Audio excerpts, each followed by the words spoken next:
না, লাহোর ইন্টারন্যাশনাল এয়ারপোর্টই সেটা সকলে জানে।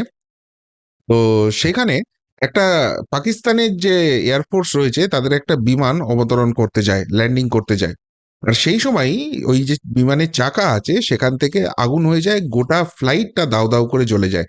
শুধুমাত্র তাই নয়, ওই ফ্লাইটটা জ্বলতে জ্বলতে সেটাকে তো কন্ট্রোল করতে পারে না, এয়ারপোর্টের যে লাউঞ্জ রয়েছে বা যেখানে ওই টিকিটিং ফিকিটিং যা সিস্টেমগুলো হয় এইখানে চলে আসে, এবং পুরো বিল্ডিং এ এইভাবে আগুন লেগে গেছে, ধোঁয়ায় ঢেকে গেছে চারিদিক, এবং এই রকম পরিস্থিতি সেখানে চলছে।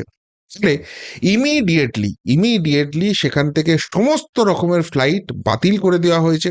সমস্ত যাত্রীরা দেখছেন বেরিয়ে আসছে, তারা ভিডিও টিডিও করছে হয়তো, কিন্তু তারপর ওখান থেকে বেরিয়ে আসছে। সমস্ত ফ্লাইট কিন্তু সেখানে ক্যান্সেল হয়ে গেছে। অর্থাৎ পাকিস্তান যে খুচরো শয়তানি করছিল, যে পাপগুলো করছিল, তার শাস্তি এইভাবেই তারা পাচ্ছে। এখনো ভারত অ্যাটাক করেনি, অ্যাটাক তো হবেই।